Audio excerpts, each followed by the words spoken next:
ಹಕ್ಕ ಬುಕ್ಕರು ವಿಜಯ ಸಾಮ್ರಾಜ್ಯವನ್ನು ಕಟ್ಟಿದರು. ಇದು ಹೇಳೋ ಉದ್ದೇಶ ಏನು ಅಂತಂದರೆ, ಇವತ್ತು ಆಲಮತ ಸಮಾಜದವ್ರ ಕೈಲಿ ರಾಜ್ಯದ ಅಧಿಕಾರ ಇದೆ. ಬಿಡಿಸ್ಕೊಳ್ಳೋದು ಅಷ್ಟು ಸುಲಭ ಅಲ್ಲ. ಅವರಾಗೇ ಬಿಡಬೇಕೆ ಹೊರತು ನೀವು ಬಿಡಿಸ್ಕೊಳ್ಳೋದು ಸುಲಭವಲ್ಲ. ಮುಂದಿನ ವಿಚಾರವನ್ನು ಯುಗಾದಿ ಮೇಲೆ ಹೇಳ್ತೀವಿ. ಹಾಗಾಗಿ ಒಂದು ಭವಿಷ್ಯದ ಚಿಂತನೆ ಏನು ಅಂದರೆ, ನಮ್ಮಲ್ಲಿ ಎರಡು ಭಾಗ ಮಾಡ್ತಾರೆ. ಒಂದು ಸಂಕ್ರಾಂತಿಯ ಭವಿಷ್ಯ, ಇನ್ನೊಂದು ಯುಗಾದಿಯ ಭವಿಷ್ಯ.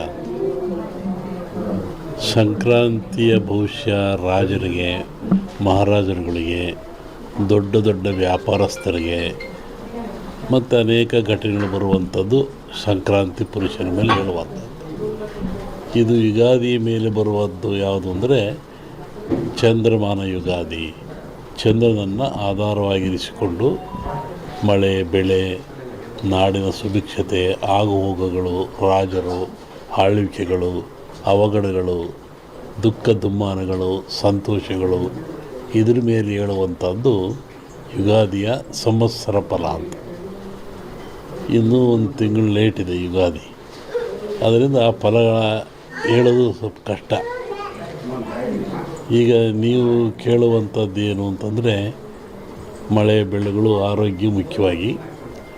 ನಮ್ಮ ದೃಷ್ಟಿಯಲ್ಲಿ ಕರ್ನಾಟಕಕ್ಕೆ ಬರುವ ಸಂವತ್ಸರದಲ್ಲಿ ಯಾವುದೇ ವಿಧವಾದ ತೊಂದರೆ ತಾಪತ್ರಯಗಳಿಲ್ಲ. ಮಳೆ ಬೆಳೆಗಳು ಚೆನ್ನಾಗಿ ನಡೀತವೆ, ಸುಭಿಕ್ಷತೆ ಇರ್ತದೆ ಮತ್ತು ನಾಡಿನಲ್ಲಿ ಯಾವುದೇ ಕೊರತೆ ಕಾಣ್ತಾ ಇಲ್ಲ. ಯುಗಾದಿಯ ನಂತರ ಕರ್ನಾಟಕದ ಬಗ್ಗೆ ಮತ್ತು ಜಾಗತಿಕ ಬಗ್ಗೆ ಭಾಳ ಅಜಾಗರೂಕತೆ ಇದೆ, ತೊಂದರೆ ಇದೆ.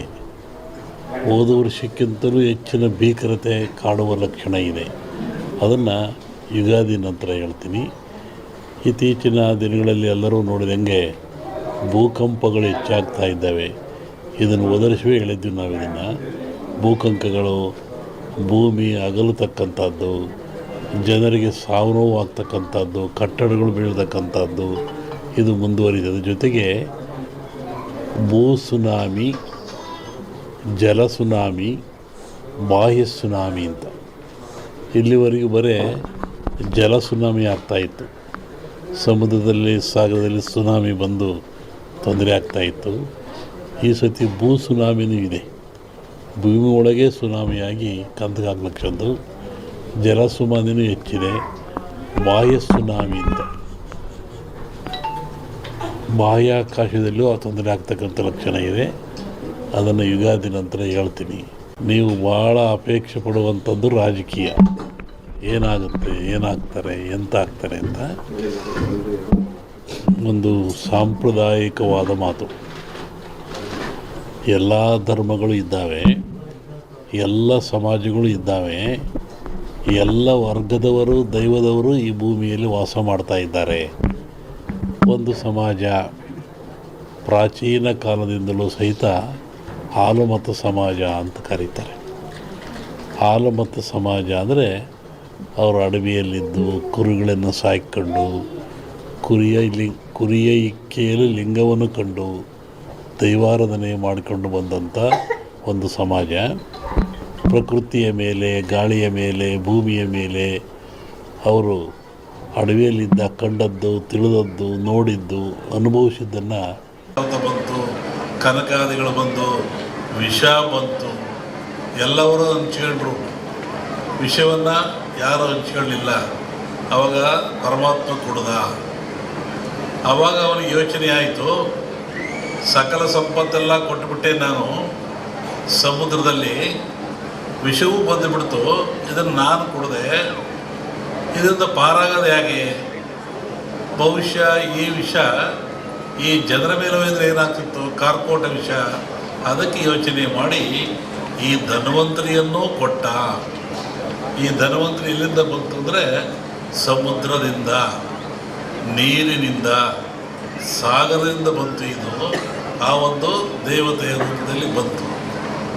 ನಮ್ಮಲ್ಲಿ ಕೇಳಲಿಕ್ಕೆ ಹುರುಳಿ, ಕಾಮತ್ತು ಎಲ್ಲ ಬಂದಿದ್ದರು ಈ ವಿಚಾರವಾಗಿ.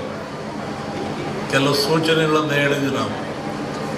ನೀವು ಯಾಗ ಮಾಡುವಂಥ ಜಾಗದಲ್ಲಿ ವೃಕ್ಷ ಇರಬೇಕು, ಅಲ್ಲಿ ಒಂದು ಹುತ್ತ ಇರಬೇಕು, ಅಲ್ಲಿ ಒಂದು ಎಕ್ಕದ ಗಿಡ ಇರಬೇಕು,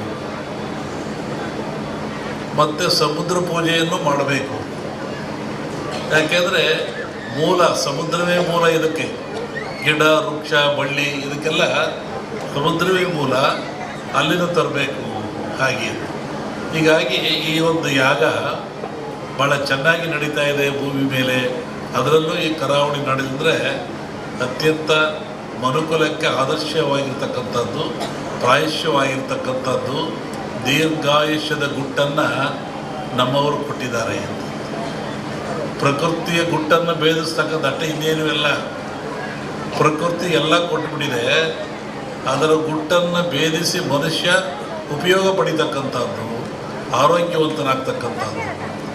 ಹೋಮಗಳಂದರೆ ಏನು? ಹೋಮವನ್ನು ಯಾತಕ್ಕೋಸ್ಕರ ಮಾಡ್ತಾರೆ? ಅದರ ಉದ್ದೇಶ ಏನು? ಒಂದು ಕಲ್ಪನೆ ಆಧ್ಯಾತ್ಮಿಕ ಚಿಂತನೆ, ಮತ್ತೊಂದು ಕಲ್ಪನೆ ವೈಜ್ಞಾನಿಕವಾಗಿ ಚಿಂತನೆ.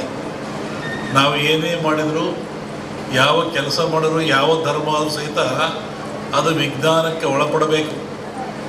ವಿಜ್ಞಾನಕ್ಕೆ ಒಳಪಡದೆ ಹೋದರೆ ಧರ್ಮ ಆಗಲ್ಲ, ಸತ್ಯ ಆಗಲ್ಲ, ನಂಬಿಕೆ ಆಗಲ್ಲ, ಅಜ್ಞಾನದ ಪರಮಾವಧಿ ಆಗ್ತದೆ. ಅದು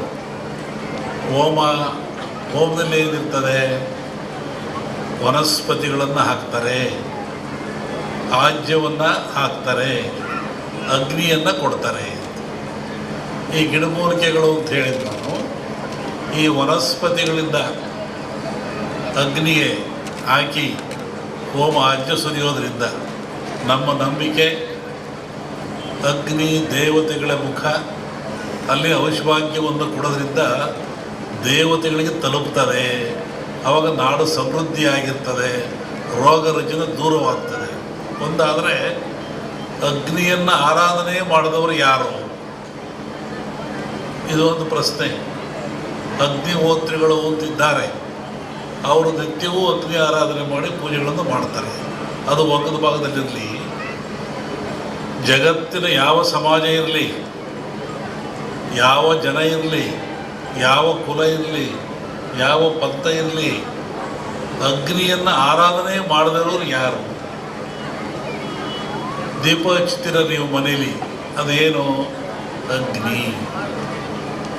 ಅಡುಗೆ ಮಾಡ್ತೀರ ನೀವು ಮನೇಲಿ, ಸ್ಟವ್ವ ಬೆಂಕಿಯೋ ಹಚ್ತೀರ ನೀವು, ಅದೇನು? ಅಗ್ನಿ. ನಾವು ನಿತ್ಯ ಬಾಳಲಿಕ್ಕಾಗಿ, ಬದುಕಲಿಕ್ಕಾಗಿ ಆಹಾರ ತಯಾರು ಮಾಡ್ತೀವಲ್ಲ, ಅದು ಯಾವುದು? ಅಗ್ನಿಯ ಮುಖಾಂತರ. ಹಾಗೆ ಅಗ್ನಿ ಜಗತ್ತಿನ ಚರಾಚರಕ್ಕೆ, ಮನುಕುಲಕ್ಕೆ ಆದರ್ಶ, ಅವಶ್ಯಕ. ಅಗ್ನಿಯಿಂದ ಯಾವುದೂ ಇಲ್ಲ.